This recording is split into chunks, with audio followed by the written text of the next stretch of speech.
Hello foodies, ಮಳೆಗಾಲದಲ್ಲಿ ಬಿಸಿ ಬಿಸಿಯಾಗಿ ಏನಾದರೂ ತಿನ್ಬೇಕು ಅನಿಸ್ತಾ ಇರುತ್ತಲ್ಲ. ಅದು ಬೆಳಗ್ಗೆ ಬ್ರೇಕ್ಫಾಸ್ಟ್ ಜೊತೆಗೆ ಆಗ್ಬೋದು ಅಥವಾ ಟೀ ಟೈಮ್ ಸಂಜೆ ಆದರೂ ಆಗ್ಬೋದು. ಎಲ್ಲರೂ ಮನೆಗೆ ಆಫೀಸಿಂದ ಬಂದ ತಕ್ಷಣ ಬಿಸಿ ಬಿಸಿಯಾಗಿ ಏನಾದರೂ ತಿನ್ಬೇಕು ಅನ್ಸುತ್ತಲ್ಲ.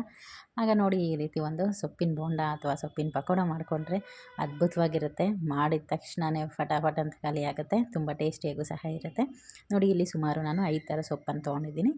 ಇದರಲ್ಲಿ ದಂಟಿನ ಸೊಪ್ಪು, ನುಗ್ಗೆ ಸೊಪ್ಪು, ಹಾಗೆ ಸಬ್ಬಸಿಗೆ ಸೊಪ್ಪು, ಕೊತ್ತಂಬರಿ ಸೊಪ್ಪು ಮತ್ತು ಕರಿಬೇವು 5 ಥರದ ಸೊಪ್ಪನ್ನು ಬಳಸ್ಕೊಂಡಿದ್ದೀನಿ. ಈಗ ಇದಕ್ಕೆ ಒಂದು ಅರ್ಧ ಸ್ಪೂನಷ್ಟು ಓಂಕಾಳನ್ನು ಬಳಸ್ಕೊಳ್ಳೋಣ. ಅಜ್ವೈನ್, ಓಂಕಾಳು ಏನು ಬೇಕಾದರೂ ಕರಿಬೋದು. ಅರ್ಧ ಸ್ಪೂನ್ ಇದು ಹಾಕ್ಕೊಂಡಾದ ನಂತರ ಇದಕ್ಕೆ ಒಂದು ಅರ್ಧ ಸ್ಪೂನ್ ಜೀರಿಗೆಯನ್ನು ಸಹ ಸೇರಿಸ್ಕೊಂಬಿಡೋಣ. ಜೀರಿಗೆನೂ ಹಾಕ್ಕೊಳ್ಳಿ, ರುಚಿ ತುಂಬ ಚೆನ್ನಾಗಾಗುತ್ತೆ.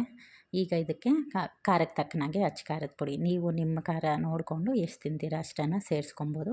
ಹಾಗೆ ಒಂದು ದಪ್ಪ ಗಾತ್ರದ ಈರುಳ್ಳಿ ಹೆಚ್ಚಿಟ್ಕೊಂಡಿದ್ದೆ, 1-2 ಹಸಿಮೆಣಸಿನ್ಕಾಯಿನ ಸಣ್ಣದಾಗಿ ಹೆಚ್ಚಿಬಿಟ್ಟಿದ್ದೆ. ಇದನ್ನೆಲ್ಲ ಈಗ ಇದಕ್ಕೆ ಸೇರಿಸ್ಕೊಂಬಿಡೋಣ ಬೌಲಿಗೆ.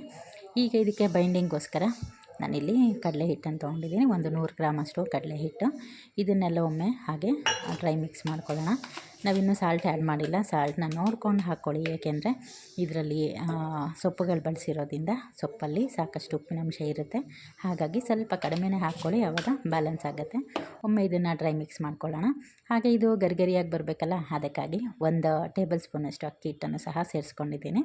ನೋಡಿ, ಈಗ 1 ಟೇಬಲ್ ಸ್ಪೂನಷ್ಟು ಅಕ್ಕಿ ಹಿಟ್ಟು ಇದನ್ನು ಸಹ ಹಾಕ್ಕೊಂಡು ಒಮ್ಮೆ ಎಲ್ಲನೂ ಹಾಗೆ ಡ್ರೈ ಮಿಕ್ಸ್ ಮಾಡಿಕೊಂಡು ನಂತರ ಇದಕ್ಕೆ ಸ್ವಲ್ಪನೇ ನೀರು ಸೇರಿಸ್ಕೊಂಡು ಇದನ್ನು ಬೋಂಡ ಹಿಟ್ಟಿನ ಹದಕ್ಕೆ ಕಲಿಸ್ಕೋಬೇಕಾಗತ್ತೆ.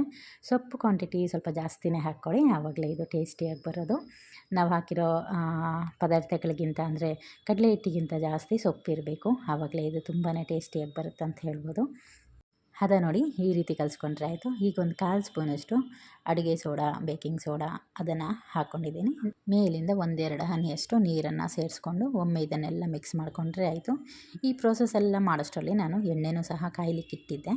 ಈಗ ನೋಡಿ, ಸೀದೆ ಎಣ್ಣೆಯಲ್ಲಿ ಕೈ ಒದ್ದೆ ಮಾಡಿಕೊಂಡು ಸ್ವಲ್ಪನೇ ತೊಗೊಂಡು ಹಾಕ್ಕೊಂಡ್ರೆ ಆಯಿತು. ನಾನು ಆಲ್ರೆಡಿ ಒಂದು ಬ್ಯಾಚ್ ಹಾಕ್ಕೊಂಡು ತಿಂದು ಮುಗಿಸಾಯಿತು, ಹಾಗಾಗಿ ಎಣ್ಣೆ ಆ ಥರ ಇದೆ.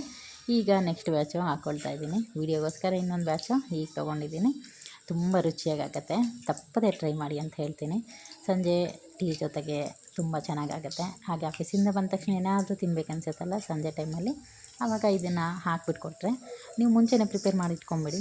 ಬಂದ ತಕ್ಷಣ ಎಷ್ಟೊತ್ತು ಎಣ್ಣೆ ಕಾಯ್ಲಿಕ್ಕೆ ಇಟ್ಬಿಟ್ಟು ಮಾಡ್ಕೊಂಬಿಡ್ಬೋದು. ಇದನ್ನು ತುಂಬ ಸಮಯ ಏನು ತೊಗೊಳ್ಳಲ್ಲ. ಮೇಯ್ನಾಗಿ ಏನು ಗೊತ್ತಾ, ಮಾಡೋ ಮನಸ್ಸಿರಬೇಕು. ಏನು ಬೇಕಾದರೂ ಚಿಟಿಕೆ ಹೊಡೆಯೋಷ್ಟರಲ್ಲಿ ಮಾಡಿಬಿಡ್ಬೋದು. ಅಯ್ಯೋ ಅಂದ್ಕೊಂಬಿಟ್ರೆ ಮಾಡೋಕ್ಕಾಗೋದಿಲ್ಲ. ಟೇಸ್ಟಿಯಾಗಿ ತಿನ್ನಬೇಕಂದ್ರೆ ಒಂದಷ್ಟು ಸಮಯನ ಕೊಡಲೇಬೇಕಾಗಿರುತ್ತೆ.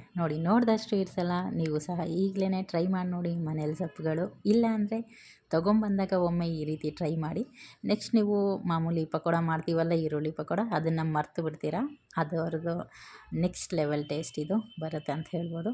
ಒಮ್ಮೆ ಟ್ರೈ ಮಾಡಿ ಆದಮೇಲೆ ಹೇಗಾಗಿತ್ತು ಅನ್ನೋದು ಕಮೆಂಟಲ್ಲಿ ತಿಳಿಸೋದು ಮರಿಬೇಡಿ. ಹಾಗೆ ರೆಸಿಪಿ ಇಷ್ಟ ಆಯ್ತು ಅಂದರೆ ಒಂದು ಲೈಕ್ ಮಾಡೋದನ್ನು ಸಹ ಮರಿಬೇಡಿ. ಫ್ರೀ ಆಫ್ ಕಾಸ್ಟು, ಅದಕ್ಕೇನು ಚಾರ್ಜಸ್ ಇಲ್ಲ. ಮಾಡ್ತೀರಾ ಅಂದ್ಕೋತೀನಿ. Thank you.